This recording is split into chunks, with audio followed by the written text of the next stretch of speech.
Happy New Year and welcome to the Downtown Perspective. I'm your host, Adrienne Nesbitt.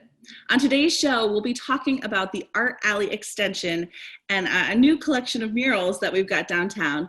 We've got three of the very talented artists who are part of this project with us. Josh, Sandra, Marlon, thank you so much for joining me. Thank you. Thanks for having us. Yeah. So first, I'd like to start off with giving our audience just a little bit of background on the project.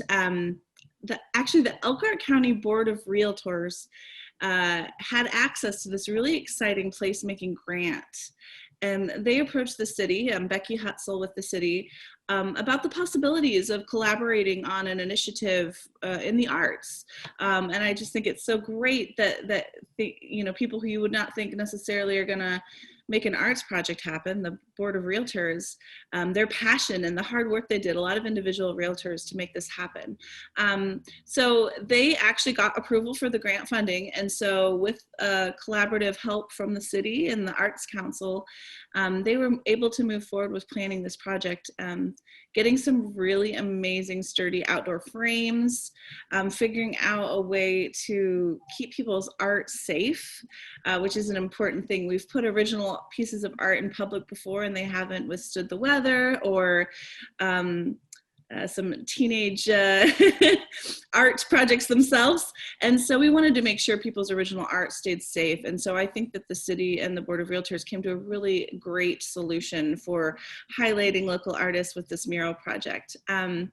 What's even more exciting is that then individual realtors and realty companies decided to individually sponsor these 6 murals, which meant all of our artists were able to get some compensation for the work they did towards this project, which is very, very important. I firmly believe that artists always deserve to be compensated for their work and time.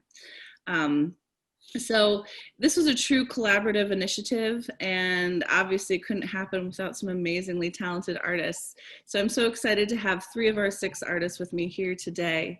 So I'm going to go ahead and start off with letting them talk a little bit about their work. So Josh, would you tell me a little bit about the piece that you decided to make? I should say that the theme that the artists were asked to sort of be thinking about as they created was Love Goshen Places.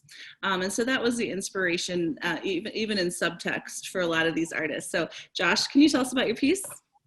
Yeah, well, I lived on the Mill Race Trail for about 7 years. So my love for Goshen really came with the Mill Race and everything that's got to do with the Mill Race. I mean, there's beautiful paths back there and stuff to walk. And at the beginning of the path, you got Goshen Brewing Company, which I love to go to. And I mean, I appreciate their outside venues and everything during the pandemic. So I wanted to incorporate them as well within my mural. Yeah. Marlon, what about you? How would you describe your piece? Well, mine always been like, you kind of make home where you're at, no matter like where you go, you're home. So, I moved here when I was like 5. So like, rather where you want to go, or if you want to move somewhere, I always thought like, you make home where where you're at. So I guess I kind of took that, and that's how I made my piece to be. Yeah. It's kind of like an inner dialogue type of feeling, like of a home. Yeah. Where, yeah. And Sandra, what about you? Well, my piece is titled Entre las Flores, which means between flowers. And before moving here 9 years ago, we used to visit a lot, my husband's family. And one of the things that we loved most was visiting the gardens, the flowers, of course, and that is what it's inspired on. Yeah. Now, Sandra, can you also just go ahead and tell us a little bit about your process or your style with making that piece? So what is your medium specifically, and then how you kind of came to create your piece? So I call it mixed media collage because I use recycled stuff.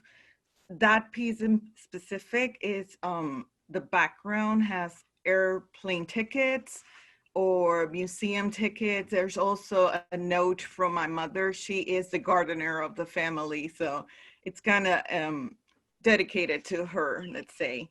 So on top of that, I start adding the acrylic inks, just stamps, anything that I can find really. You'll notice that her dress is an old map from school. So the kids used to identify the continents in it. So I had extras, so I use it. I use a lot of music sheets too. So I try to kind of utilize all the paperwork, all the papers that I have around and just incorporate it in my art. And that's why I call it mixed media collage. Yeah, yeah. I think that helps people know they need to look a little deeper at the piece and not just accept it at face value, but find some more meaning within it, which I think is important for those folks who maybe don't have art backgrounds to know as they look at pieces. So, Josh, what about you? What was your particular medium and style for this piece? And can you just describe it a little bit?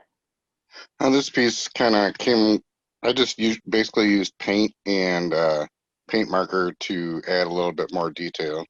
And I don't know, I just kind of, I kind of wing stuff. I mean, I don't know, people that follow my art kind of realize that with just go, go, go. So, I mean, that's kind of what I came up with. And it's basically just, this one's only paint and paint marker.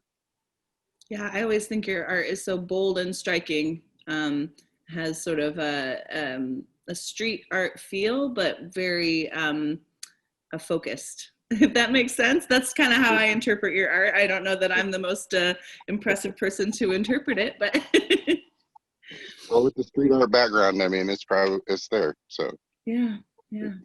And then Marlon, what about you? Can you describe your piece just a little bit and what your art process was for it? Yeah. So I started out. Well, it's all done in acrylic. I started out as kind of like a portal to your mind, because I really said like, it's like it's where you're at, like internally where like you make home. So I wanted to kind of like a CAT scan without it being too obvious. And so then I just kind of threw colors together and was like, okay, what goes on in somebody's like head, it's kind of like your own like personal space. So I just thought about like, how do you say it? Like, like people say they're under the weather or they're like, kind of like referring to like their heads and stuff. So I just kind of like thought about like the sky and then just kind of like try to like tweak it and turn like just a bunch of things together. And I think it turned out pretty well, to be honest. But yeah, like acrylics, totally just straight acrylic. Yeah.